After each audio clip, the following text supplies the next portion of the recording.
On January 23rd, 1984, Terry Bollea, a.k.a. Hulk Hogan, defeated that nasty Iron Sheik, winning his first WWE heavyweight title. And on that day, Hulkamania was born, baby! Tony, is professional wrestling really even a sport? I mean, some could argue that it's fake. How dare you, brother? What the? Look, Tony, all I'm saying is... Taste my pain! Take this! How is this? Is this fake? No, you take that! You take that! How dare you! Ow, Tony! Ow! No, you take this! Yeah! Tony, are you okay? See? It's real! It turned into a shoot. It'll work, brother. Didn't involve Will Ospreay, nor did it take place at the Tokyo Dome.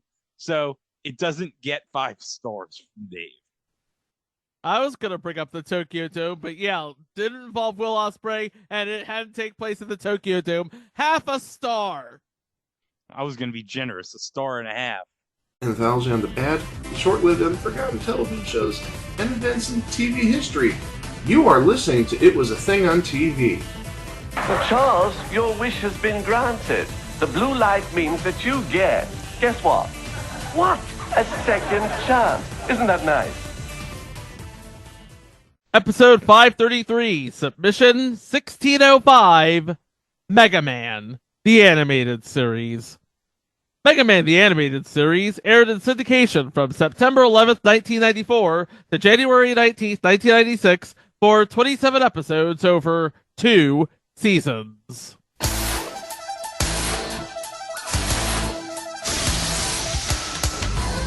Super fighting robot, Mega Man. Super fighting robot, Mega Man. Super fighting robot, Mega Man.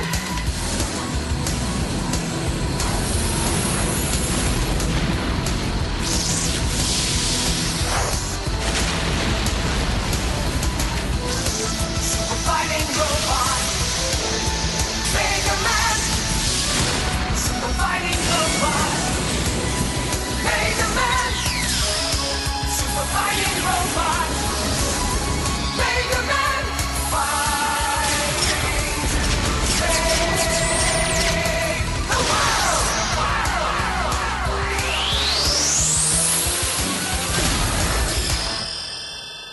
In 1987, a small team of programmers at Japanese game maker Capcom, led by director Akita Kitamura and character designer Keiji Inafune, created Rockman, a 6-stage romp featuring the titular android character fighting 6 robot masters, big bosses created by Dr. Thomas Light and reprogrammed by mad scientist Dr. Albert Wiley to do his evil bidding.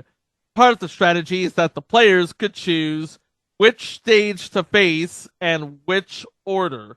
That's important because Rockman could inherit the powers of any robot master he defeated to beat another as a weakness. For example, Bomb Man's Power Bomb can beat Gutsman, Gutsman's Super Arm can beat Cutman, Cutman's Rolling Cutter can beat Luckman, Luckman's Hypershock can beat Fireman, Fireman's Firestorm can beat Iceman, and Iceman's Beam can beat Bomb Man.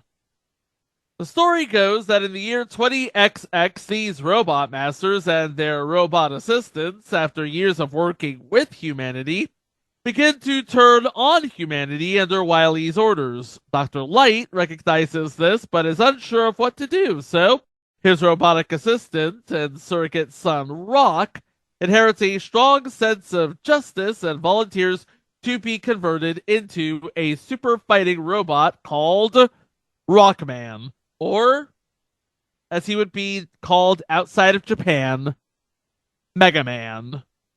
So is his name Mega in the American version? His name is Rock. Okay, so it's just Rock all over the world. It's Rock all over the world because he and his sister are collectively named Rock and Roll. Oh my god. Anyway, people in Capcom's US R&D branch thought Rockman was a little too esoteric, so they renamed him Mega Man. And they also redid the box art. Oh, the NES box art to the first Mega Man game is awful. It is the crappiest ass box art I have ever seen for a video game. Actually, you know what? The pro wrestling cover art for the Sega Master System, where the guy is holding his own decapitated head in a headlock, that is much better. Hold on, I gotta see this. I think I've showed you this in the past. Oh my god, you did! Like you mentioned, his first adventures would be released on the Nintendo Famicom or the NES outside of Japan, and as of this recording, the franchise has had over 50 titles on at least 10 platforms.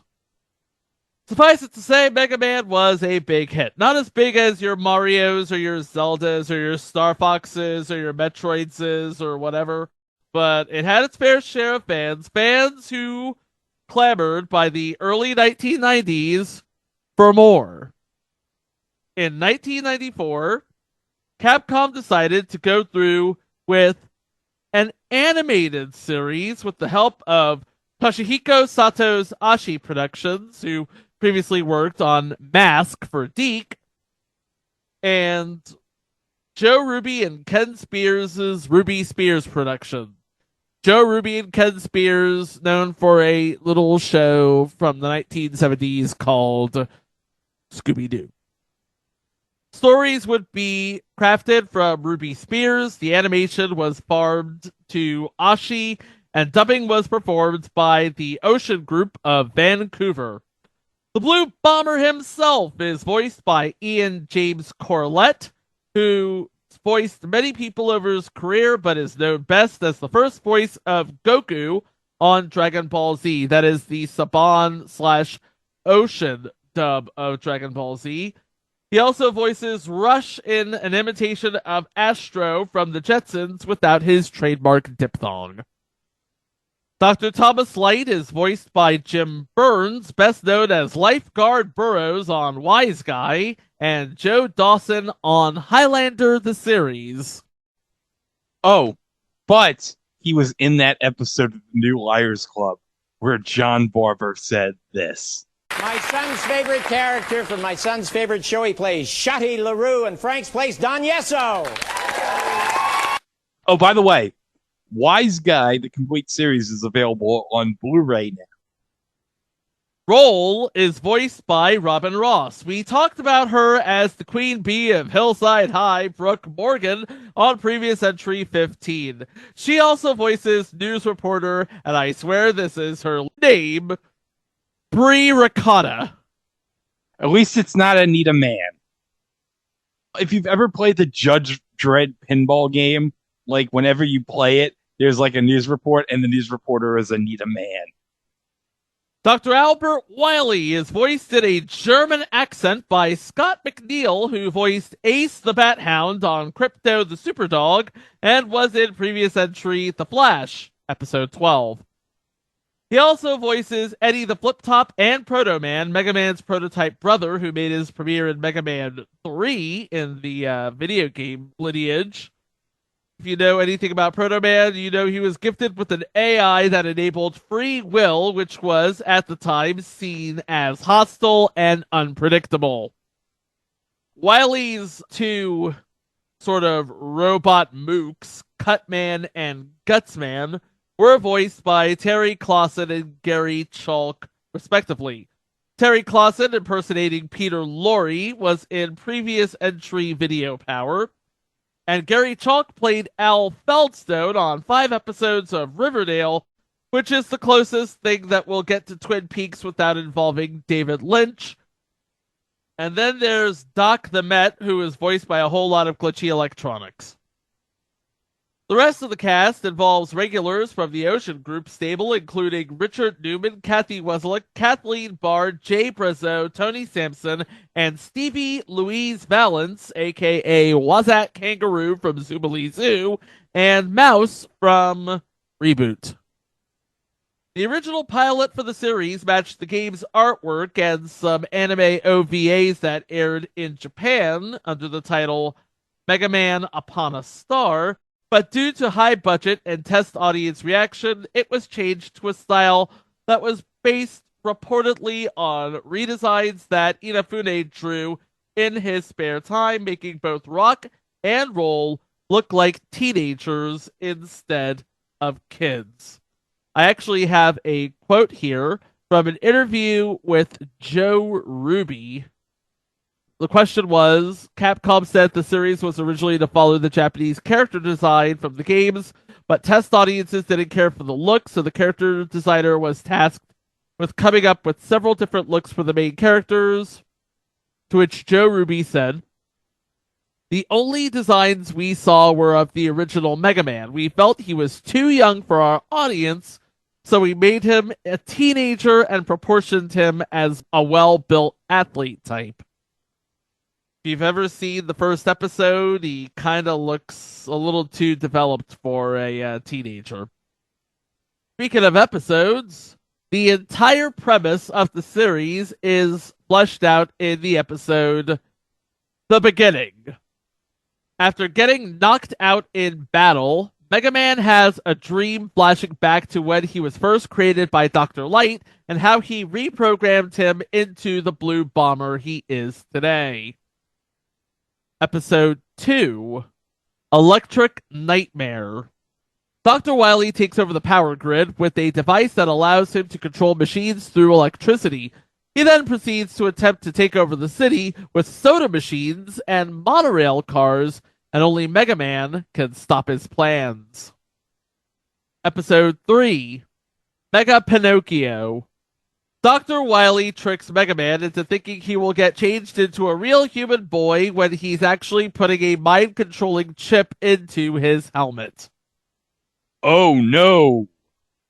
In this episode, Proto Man's attempt to blast the Lincoln Memorial is a take on the real Lincoln getting shot by John Wilkes Booth. By the way, instead of some unnamed city, this takes place in near-future New York. Episode 4, The Big Shake. When Dr. Wily creates a new machine made to create earthquakes, Mega Man must try and find it and destroy it. Mega Man 5, Robosaur Park.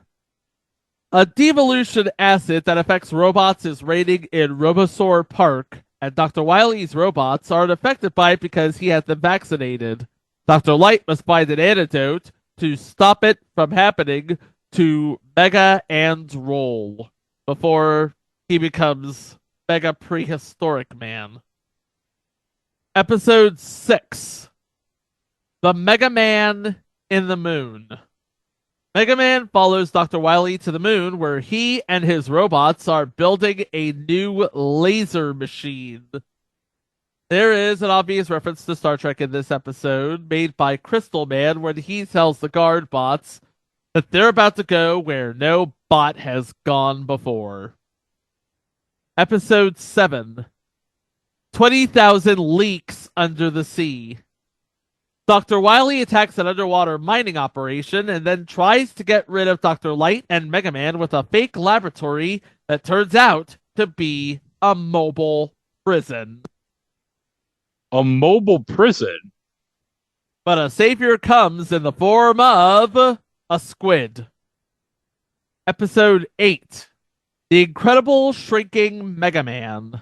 Dr. Wily creates a machine that he uses to shrink big cities and sell them to millionaires. One of those cities happens to be New York City, and he also shrinks Mega Man and Rush in the process. Oh no. Episode 9, Bot Transfer. Mega Man switches bodies with Snake Man and has to try to survive in his new body without causing any trouble. Episode 10, Ice Age. Dr. Wily steals a super freeze technology to create a giant glacier and freeze cities, drive out their leaders, and replace them with robot duplicates. Oh, so he's doing Future World. Okay, that's how we're doing it. They're going to rip off Future World. Okay. Iceman, however, decides he's being replaced by Airman and double crosses Dr. Wily. Episode 11, Cold Steel. A new hit song by the band Cold Steel is causing people all over the world to get hypnotized. Little do they know, the band is Wily's robots in disguise. Wait. So the next time I hear Espresso by Sabrina Carpenter, that could be the work of Dr. Wily? Oh, damn you, Dr. Wily. But isn't that song sweet? I guess so. It is rumored that Sparkman, one of the members of Cold Steel, was voiced by Mark McGrath, with the rest of the band being voiced by members of Mr. Big. Mr. Big, when's the last time they had a hit? To Be With You? Yeah, when was that? Like 88, 89? Somewhere along that time? Let me look. Okay, I think that was like 89 maybe, or let's see, 91. Somewhere around 89, 91. Episode 12, Future Shock. Mega Man is accidentally booted into the future by a time machine where he discovers that the evil scientist Dr. Wily has taken over the planet. Mega Man must find his way back to his own time so that he can reverse this horrible future. Okay, it was 91 To Be With You. In this future, which is 30 years from the time of this episode, Mega Man has a comic book.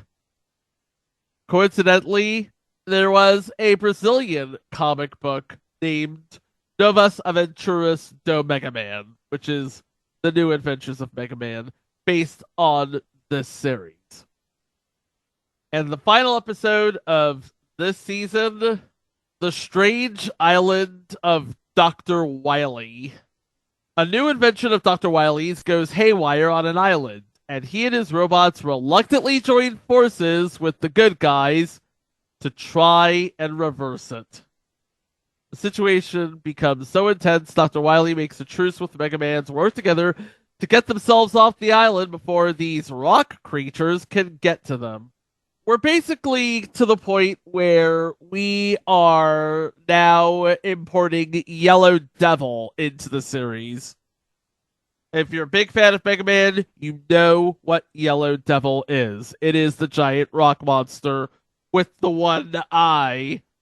Which is odd because the rock monsters in this episode have two eyes. That is the first season. I have a list of all of the syndicated cartoons that aired in 1994. Mutant League, Aladdin, Street Sharks, Battletech, The Baby Huey Show, Phantom 2040, Iron Man, Fantastic Four, Creepy Crawlers, Gargoyles, and Oscar's Orchestra. Mega Man was amongst the top cartoons for its demo, if not the top. The point is, it did really well. Well enough that work on season 2 began almost immediately. I mentioned Snake Man in the bot transfer episode. He would be upgraded to the number 3 Mook of Dr. Wily in season 2. Number 4 if you count Proto Man. Episode 14, Showdown at Red Gulch. Dr. Wily finds a meteor with crystals that can superpower his robots. However, the crystals also have a nasty side effect of overloading the circuits of the robots using them after a random period of time. At this point in the series, they start playing songs beside the theme song at the end credits. We'll get to why that's important in a bit. Episode 2 of Season 2, Terror of the Seven Seas. After several ships go missing, Mega Man along with Roll and Dr. Light search the seas and find Dr. Wily plundering the world's shipping fleet. And this would be the first and so far the only instance of Mega Man copying Proto Man's weapon to turbocharge his Buster. This would be the first and only appearance of the Mega Buster in this series. Because, in every episode, he copies the Robot of the Day's weapons. Episode 3, Mega Dreams. Dr. Wily creates a machine that can invade the minds of humans while they sleep. He sends Cutman and Gutsman to gather top secret information from the mayor and the chief of police. Dr. Wily's true plan is to sneak his dream machine on board a space station to infiltrate the dreams of anybody he wants. But Mega Man stands in his way. Episode 4, Robo Spider. Dr. Light creates a supercomputer that can defend military bases. Dr. Wily wants to destroy the supercomputer and take over the military bases. He uses a robot spider to drain the city of all of its energy to destroy the supercomputer. Episode 5, Master of Disaster. On an expedition, Dr. Light and a professor who specializes in ancient history study cryptic writings in a cave that said long ago an evil genie named Lodos once existed. But despite being true to his word, he proved to be dangerous with his powers, and a peasant who used Lodos's powers to become a powerful Raja sealed him away. Dr. Wily finds out about this and discovers Lodos's buried chest in an abandoned lost city, freeing him. Now Mega Man and Roll barely escape the magic, and Dr. Wily takes Lodos with him and conquers New York City with his help. Episode 6, Night of the Living Monster Bots. In an old English town, a delivery truck driver is scared out of his wits when a mummy comes to life in the back of his truck. But this is no ordinary mummy, it's a mummy bot. Mega Man arrives in town to investigate and runs across famous movie actress Evelyn Ray, who is here to have an interview with the director of her latest movie. Little does she know that the director is Dr. Wily, whose plan is to document the destruction that his new scary robots are creating and turn it into a movie to terrorize people. Dr. Wily is not thinking straight with his plans. These are some of the worst ideas. It gets worse. The actress transforms into a vampire, and Dr. Light transforms into a werewolf. Episode 7, Curse of the Lion Men. Dr. Wily's robots discover humanoid lion creatures who use their strange powers to turn people into lions and make robots obey them. Both Dr. Light and Dr. Wily are transformed, and it's up to Mega Man to change them back. This episode and its infamy was given a nod in the Short Circuits story from the 53rd issue of the Mega Man Archie comics, where upon watching it, Mega Man expresses distaste for the episode and ponders that he really needs to monitor the quality control of his offshoots. Episode 8, The Day the Moon Fell. Dr. Wily invents a device to bring the moon closer to Earth, and Mega Man has to stop him before he causes chaos all over the world. Episode 9, Campus Commandos. Light creates a college-to-school robots to teach them of his newest invention, an anti-gravity device. Dr. Wily, on the other hand, decides he wants the device for himself and attacks the school, reprogramming many of the students. Episode 10, Brain Bots. Mega Man must prevent Dr. Wily from stealing Dr. Light's new robot, Brain Bot, which, let's be honest, is just Mega Man colored green with glasses. He is too late, and Dr. Wily gets his hands on him, but thanks to Mega Man, he doesn't have time to make any adjustments, and the robot ends up helping him. Episode 11, Probots. Proto Man seemingly switches sides when Dr. Wily plots to replace city officials with robots. We're doing this again? How many damn episodes? It's like they're repeating themselves. I'm beginning to see why there wasn't a season 3. I'm beginning to see why Ruby Spears didn't last much longer past this. Mega Man is wary of Proto Man's true motives and then overhears Proto Man talking to Dr. Wily about his plots and stops the whole thing. Episode 12, Bad Day at Peril Park. Dr. Wily runs an amusement park that hypnotizes guests into being robots. After Mega Man saves one of the guests, he tells him that there's something odd going on at the amusement park Fun World. The owner of the park is really Dr. Wily, and he is capturing humans and hypnotizing them. Episode 13, Mega X. This is the one that you waited through all of the garbage to watch. The evil Mavericks Bile and Spark Mandrill have arrived from the future, and the two of them quickly prove far too powerful for even Mega Man. He is saved by Mega Man X, who's in hot pursuit of the two Mavericks.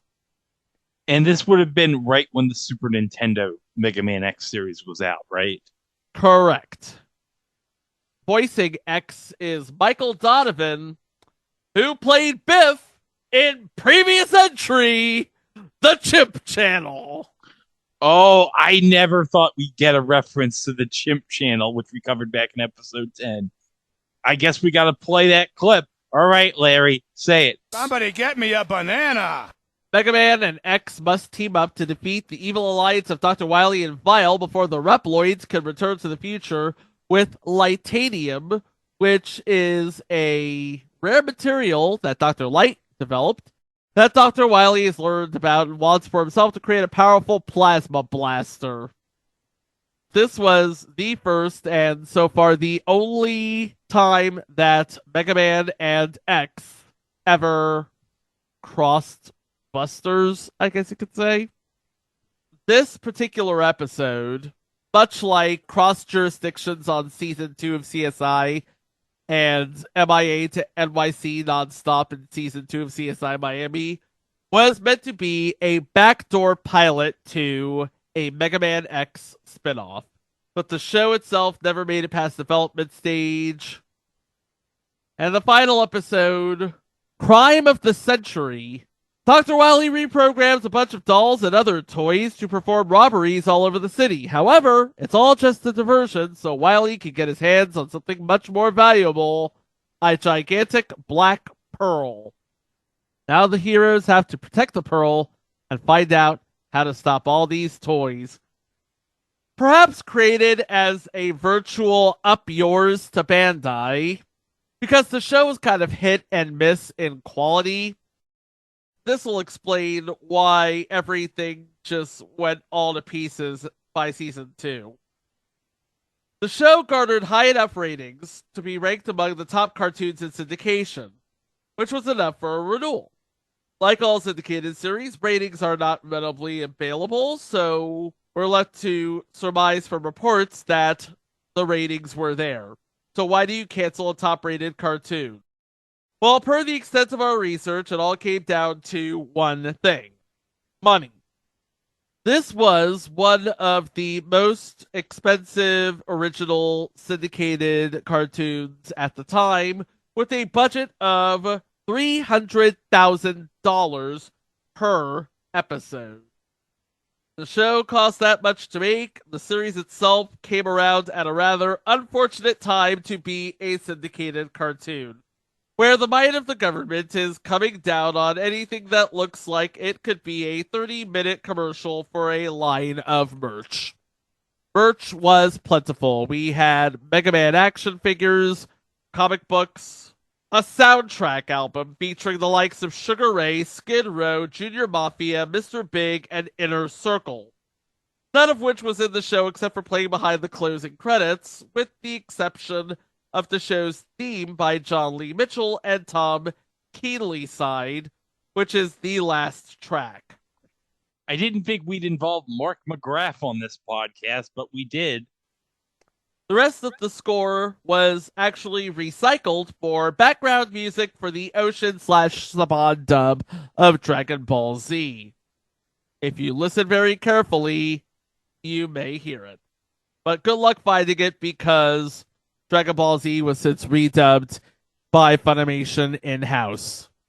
Perhaps the one person who probably has some idea about why this show did not get a season 3 and what a season 3 would have meant for the show would be one of the co-creators of the show, Joe Ruby.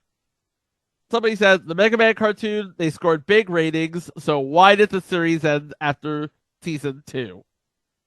Did it have anything to do with the Bandai toy line? Or was it ultimately Capcom's decision? Joe Ruby says, quote, probably all the above and more, which we were not privy to. Obviously, we were looking forward to continuing the series, which was fun to do and had great ratings. We were planning on integrating the new Mega X character and game materials into the new shows. But obviously, with the cancellation of Mega Man X did not go forward either.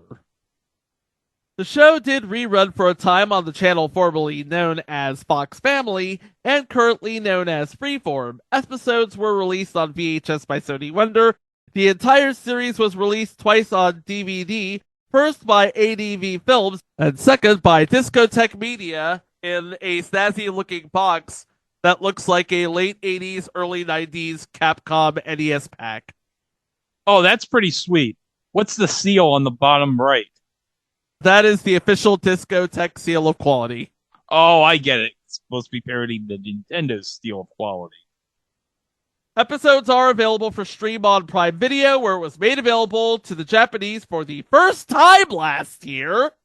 What? In 2024? In 2024, Mega Man, or as it's known in Japan, Rockman USA, was made available in Japan for the first time. And it only took 30 years. The entire series is available to watch for free on YouTube. But this would not be the first time that we would see Mega Man or any Mega Man products on the small screen. If you remember, we also had Mega Man NT Warrior on the WB, Mega Man Fully Charged on Cartoon Network from the people who brought you Ben 10, and even as recent as last year, we had an episode of the Prime Video series Secret Level that retold the origin story of Mega Man.